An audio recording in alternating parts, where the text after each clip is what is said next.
BBOR, Black Box Online Radio, coming to you from West Virginia at heart and from around the globe.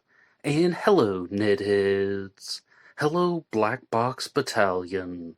Today is Tuesday, and on Tuesdays this year I've been talking to you about the disappearance of Maura Murray. And in this episode, I'm going to be responding to Dr. Phil's Into Thin Air podcast on the disappearance of Maura Murray, looking at the tandem driver theory, and examining the reactions of Bill Rausch, the boyfriend of Maura Murray at the time that she went missing.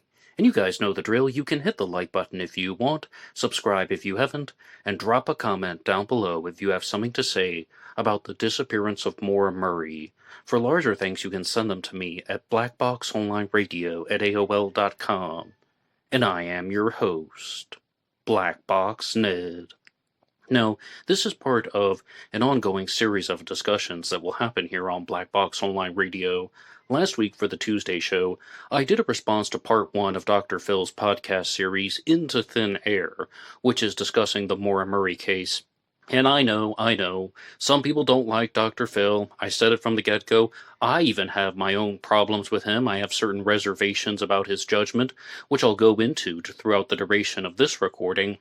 But I also recognize that Dr. Phil runs a very popular show that talks about psychology, mental health issues, personality issues, and he has covered hundreds, if not thousands, of cases over the years. So I was quite curious how he was going to approach the Maura Murray case, and what he was going to share on this podcast series, which has been called Into Thin Air. And as you can see from the title of this episode, I will be discussing the tandem driver theory. And if you didn't hear last week's episode, that's fine, you can keep listening. This will be some brand new material. And I think that that's actually some really good info for people to have to start out, because in the previous segment, Dr. Phil was providing all of these reasons why he thought that Maura Murray died in the woods. Maura Murray crashed her car in 2004 into a snowbank in Haverhill, New Hampshire, going down Route 112, and whatever happened after that is part of the mystery. Some people think that she died in the woods, other people think that she was abducted, other people think that she may have done something else altogether. And in this episode, Dr. Phil was really backtracking on a lot of things that he had said in the previous segment. In part 1, he was laying out this case for Maura Murray simply just walking away from the car crash and succumbing to the elements, and he was providing a lot of reasons, and a lot of what he was saying was making sense, but none of that stuff was present in part 2 of Into Thin Air.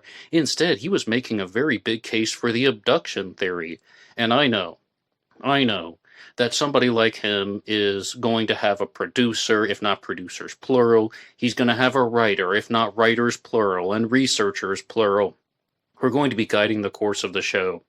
And if anything, that might be doing it a disservice, because I want to hear what the psychologist is going to say. I want to hear his analysis. And I know he's a TV pop psychologist, but as I said, he has not only done this hundreds of times, if not thousands, he's also the most famous one in the world. So I really just wanted to hear more of his analysis, as opposed to something that appeared to have been manipulated by producers and writers. Note the word appeared. But overall, Dr. Phil said that there are 2 major theories in the Maura Murray case. The first one is that Maura Murray got into a car wreck, and she left the scene and then succumbed to the elements when she was in the woods. That's number 1. The second theory is that Maura Murray got into the wreck, she left the scene of the accident, she walked for maybe 100 yards, and got into somebody else's car, someone whom she did not know, or maybe she did know them, and this was all set up and arranged, and then that person drove away. And I don't know about you guys, but I was thinking, whoa. That's not a set of 2. Those aren't 2 theories. I'm hearing 3 very distinct theories in that little bit of language that you just heard. In those sentences right there, that sounds like 3 theories to me. Number 1 would be Maura passing away from the elements, which would mostly be by accident, or at the very least, Maura had given up due to fatigue and she simply stopped moving, found a place to sit down or to lie down. And the second one would be that Maura got into somebody's car and that person drove her somewhere and did something harmful to her. And the third is what we would call the tandem driver theory. And Dr. Phil spent a very large portion of Into Thin Air Part 2 discussing the tandem driver theory.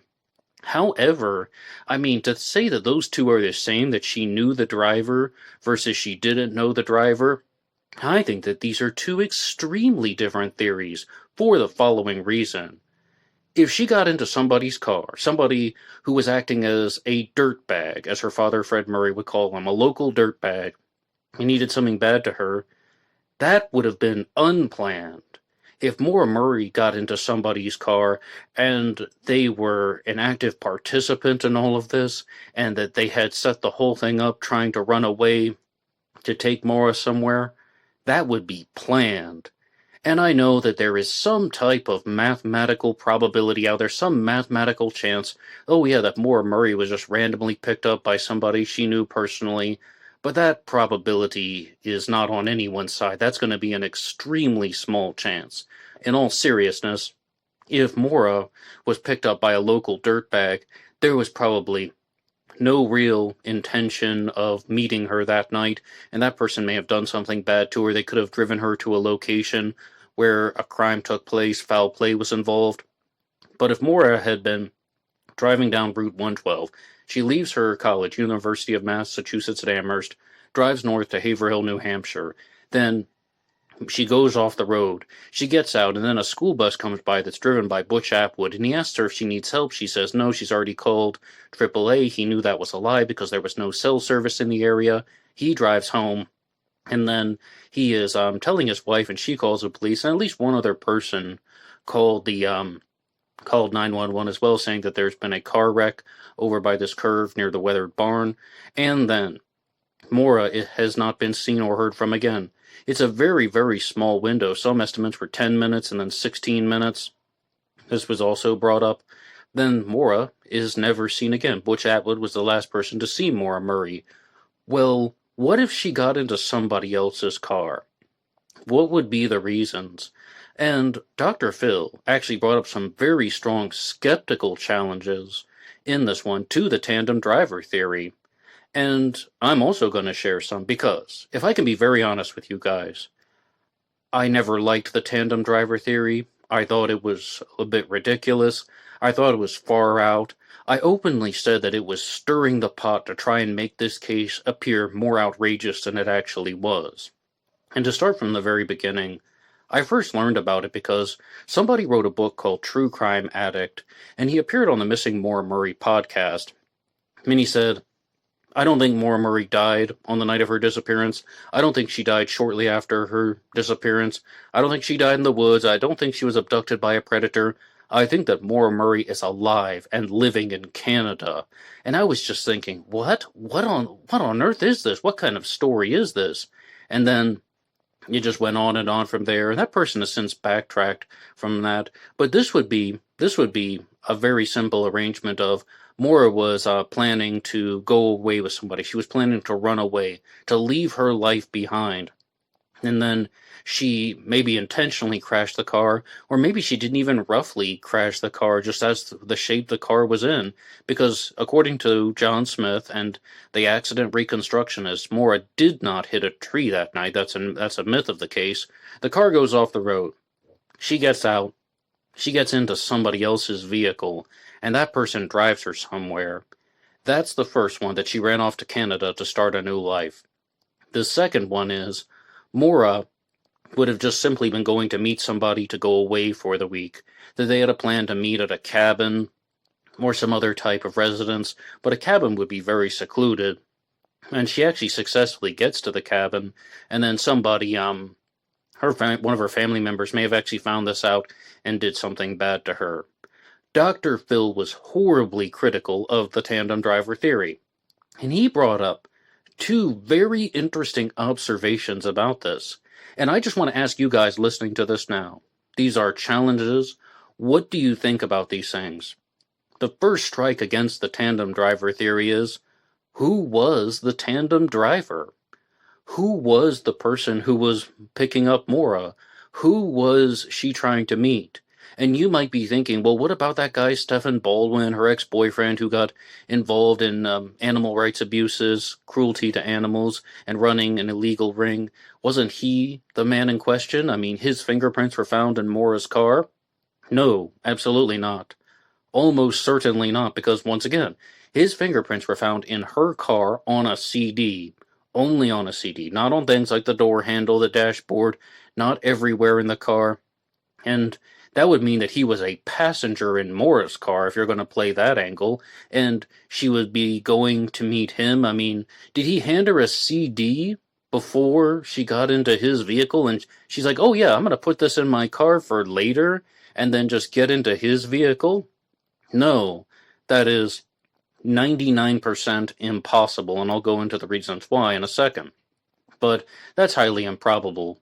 If anything, Stephen Baldwin has been more likely accused of being a passenger in Maura's car, rather than a type of participant in the tandem driver theory where he was driving a second vehicle and she was supposed to meet up with him. But I'll just ask the question again. Who was the driver in the tandem driver theory? Who was supposed to be driving Maura Murray around? If we can't identify that person, does that not suggest that this theory is missing a critical piece of evidence? Does that not suggest that there is something that should be named? I mean, this is something that is a big problem with the tandem driver theory. How was the plan arranged? Who was involved? What was going on? Okay? So then the second one that was brought up by Dr. Phil is a major challenge to the tandem driver theory is, if somebody were actually supposed to pick up Maura Murray, if she's supposed to drive her car off the road, stage the crash, or just maybe intentionally crash the car in a way that wouldn't be lethal to her, why would her scent be carried by the search dogs, be found by the search dogs 100 yards away from the crash? And this is something that I want to say again, because I want absolute clarity on this. If Maura had a plan to go off the road and then somebody's going to drive by 5 minutes later and pick her up, why was her scent picked up by the search dogs 100 yards from the crash? Meaning, if this person were an active participant in Maura Murray's disappearance, that would be something like 10 feet from the car, 15 feet from the car, maybe 25, 30, but 100 yards? That they're going to drive by the person that they're supposed to pick up, she's going to be waving them down, and they're going to be like, la, la, la, la, oh, wait, maybe that was Maura. I'm going to start 100 yards away. That's the length of a football field. This also suggests that if Maura did indeed enter somebody's vehicle, well then, why on earth would this tandem driver have stopped 100 yards from the crash site? I do believe that. I do agree with this. This is a major strike against it. That these pieces of evidence should not be in play. And there are also other variants of the tandem driver theory. It's not only that Maura was trying to run away to Canada to start a new life. It's not only that she was going to hide out in a cabin with a guy for a week and maybe he did something bad to her, or somebody else did something bad to her. I've seen variants of this, that she was going to a secret party, that she was going to meet other people. My simple response to those is, if she were going to a secret party, it's been 20 years, more than 20 years, 21 years, going on 22 years at the time of this recording. Wouldn't somebody have come forward by now? They would have nothing to hide. And they would just be able to say, yeah, we had this plan for a meetup and Maura Murray didn't show up. Maybe not on the day of her disappearance, maybe not a year after her disappearance, or even 5 years. But 20 years? They would have nothing to hide right now. Here's another one. If Maura Murray were going to meet another guy, let's say hypothetically, if she were cheating on her boyfriend, Bill Rausch, why would the person who was involved with this, and he didn't do anything illegal, still want to remain in the shadows? What would be the real benefit to that? I mean, he could help the case so much and just say, oh yeah, I was supposed to meet up with Maura, but she got in the car crash and I never heard back from her. I was waiting for her at this location and she never showed up. Alright? So, if this person actually was having an affair with Maura, I don't think that they would have any reason to hide right now. Unless we're talking about something that might be involving a divorce and their financial situation. Maybe, but unlikely. After 20 years, somebody could easily provide that information, and that would bring so much clarity to the case. But I'm going to be 100% honest with you. I do not think that someone is going to come forward about that with that, because I don't think that Maura was planning to meet anybody. I don't think she had a rider behind her. I don't think that she had any other car that was coming to pick her up. I don't think that she was going to a party. I think that Maura did this all by herself, and all of the evidence is suggesting that she did it by herself. Now, as far as the search dogs losing her scent 100 yards from the crash site, Dr. Phil was saying that search dogs are incredibly strong. He even went into some of the zoological features of dogs about how powerful their noses and sense of smell is, and I completely agree with that. Yes, dogs have powerful senses of smell. That isn't even really open for discussion. But certain things can obstruct search dogs in their behaviors. Dr. Phil was saying that it could be stuff like the temperatures, as well as the cars going by on the road, and I'm not necessarily sure how much that would affect the dogs, because it's my understanding that dogs are able to track someone's scent because of moisture in the air, and I want to offer an alternative, and that is that the dogs lost Maura's scent 100 yards from the crash site, and the biggest thing that throws off search dogs is when the scent is destroyed by direct sunlight. That's the biggest one. And when temperatures go below freezing, the moisture in the air is frozen. It's literally frozen. So the dogs can't differentiate between the scents. Now that could have been something that was at play when they were using them, but it's also an alternative that Maura entered somebody's vehicle. That's one. And the second is that she started running, and that by the time that she started running, they couldn't track her scent anymore, because when she was closer to the vehicle, she lingered for an extended period of time. When Maura was closer to the car, she hung around for a bit longer. She's standing outside the car when Butch Atwood comes by, and she's in one place for a very particular time. She might be walking slowly, but by the time she started running, maybe the dogs could no longer keep up. And that is a controversial statement, and I know that search dogs are very powerful. I even heard this one story about bloodhounds that if they are trained to track a scent, they will track the scent until they are fighting exhaustion, until they can barely walk, and they actually have to control the dog because the dog doesn't want to give up, because the dog has been trained and conditioned so thoroughly to track the scent. I completely agree that they're powerful, but the problems that I'm seeing with this is that maybe, just maybe, there could be something that is affecting their ability to track Maura more than 100 yards. But I do think that this is evidence against the tandem driver theory. What do you think? Please put your ideas in the comments section down below, and as always, you can hit the like button and subscribe.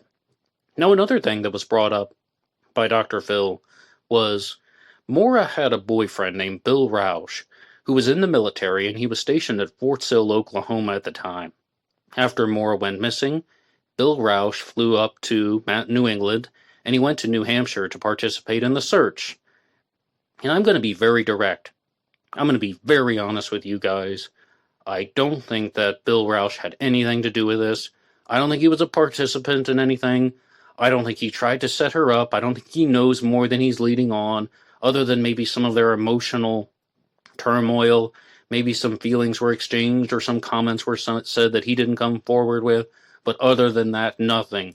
I don't think he was plotting against her. I don't think he was planning to do something bad to Maura. And you can look at how this narrative is shaped. That once he found out that she was missing, he immediately flew to New England and he went to New Hampshire. And people are like, that sounds really suspicious. And I'm just thinking, so when someone is actually trying to do something, they're actually trying to look for their missing girlfriend, that's suspicious. But if he didn't fly to New Hampshire when he did, people will be saying, he waited so long, that was suspicious. No matter what he did, that was going to be something suspicious. And for this episode, I'm going to do something that I've done from time to time here on Black Box Online Radio in the past, and that is to look at the comments that were left on a different channel. And these were actually the ones that were left on Dr. Phil's Into Thin Air podcast, episode 2, about the disappearance of Maura Murray. And I know it's not the most practical discussion to look at the comments on someone else's channel, and I'm not going to be reading off people's names fully. I'm just going to abbreviate all of them, out of privacy concerns, and also people didn't send these to Black Box Online Radio, but at the same time, I want to cite the source. For example, HB says, Stephen Baldwin, formerly Finkelstein, is her ex-boyfriend during the cadet days. They both went to the academy together. He is currently behind bars. He is a monster. Everyone needs to look into him. His mother is missing, and he also has another girlfriend that mysteriously died, and they claim that was an overdose, but he is the main one to look into. Well, if that's the case, where's the physical evidence? Why aren't there more fingerprints in his car? Yes, I completely agree that Maura was involved with him, and he denies that he says he's never been to the state of New Hampshire, and he's never been farther north than Connecticut, I think he said. But if he actually were involved, again, who's the tandem driver? Why is the CD in the car?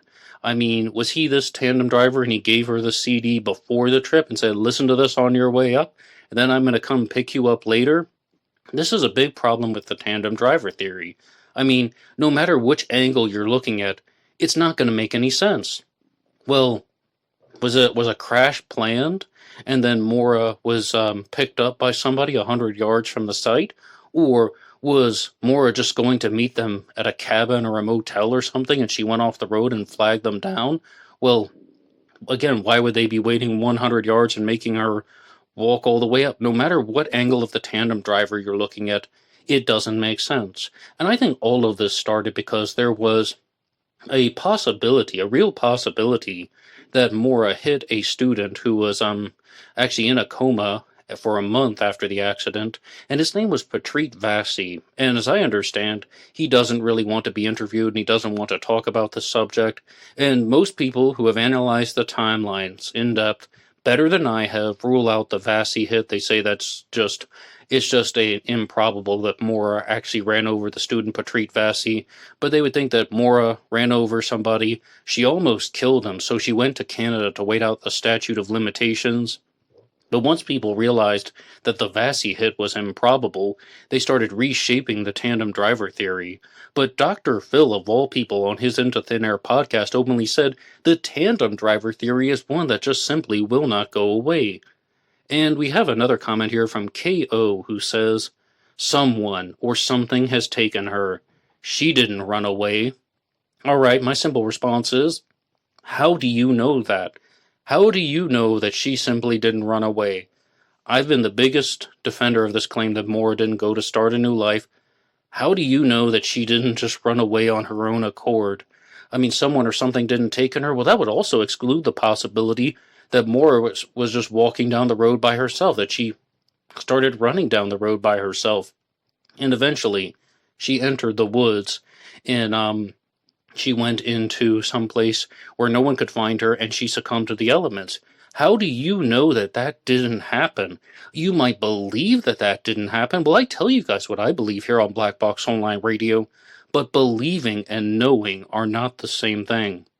So, we have a comment here from JC who says, I think regardless of what happened, she's no longer alive. Such a sad story. Absolutely. I mean, it is sad because when I first learned about the disappearance of Maura Murray, it was back in 2015. That was only 11 years after the crash. So there was always this possibility that maybe Maura could still be alive. But after 20 years, I think most likely Maura is dead. And this again goes back to the Vassy hit, because at the time everybody was saying, oh, well, the family clearly knows that she's still alive. They never legally declared her dead.